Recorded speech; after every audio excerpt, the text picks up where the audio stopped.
Korean and Vietnam Wars. The Cold War's two major hot wars, often treated as separate conflicts.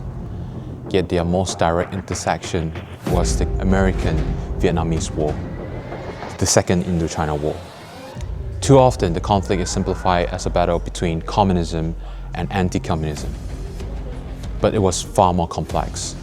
It embodied nearly every element of 20th century struggle: nationalism, imperialism, colonialism, independence and dependence, revolution and counter-revolution, unification and division.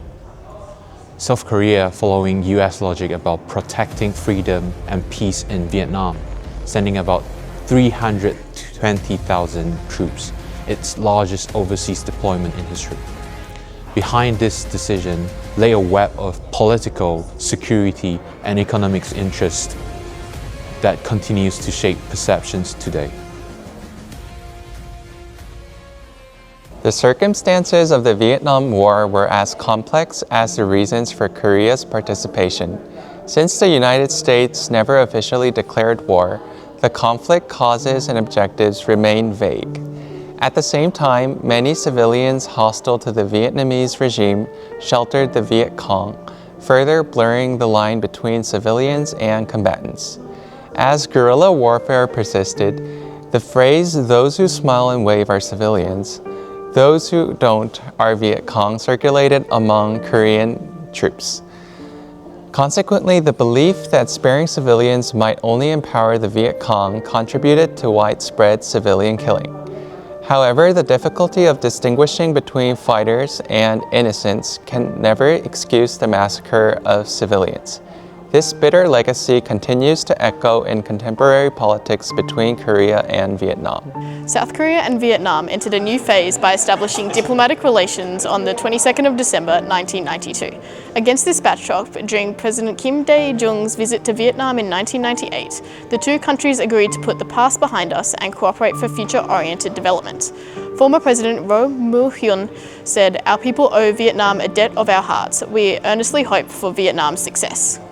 In line with this sentiment, Vietnam and South Korea, without diplomatic ties just 3 decades ago, are now each other's third largest trading partners.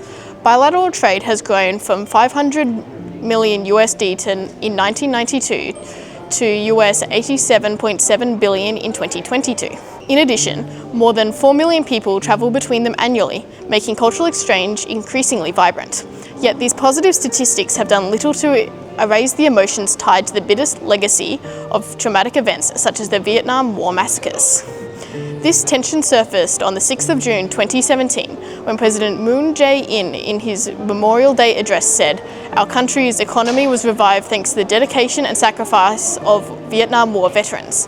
The Vietnamese government immediately protested, urging, "We request that the Korean government refrain from any words or actions that could hurt the feelings of the Vietnamese people and/or negatively impact the friendly and cooperative relationship between our two countries." Recently, tensions in economic cooperation resurfaced as Korean Netflix drama sparked controversy. In 2022, Little Women became the first Korean drama series to be removed from Vietnamese Netflix after being accused of distorting history and violating local laws.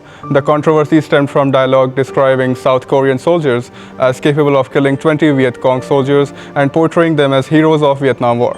In 2025, the second season of Netflix's global hit Squid Game faced scrutiny and calls for boycott in Vietnam due to dialogue referencing in Vietnam War. South Korea's response was divided.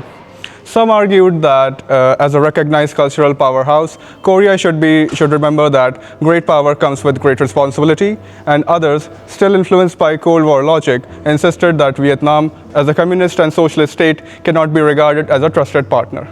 Furthermore, the lawsuit filed by Vietnamese woman Nguyen Thi Tung against the South Korean government in April 2020 over the massacre of 74 unarmed civilians by South Korean troops in her village, Phong Nhi, some 57 years earlier, shows that this issue is far from resolved.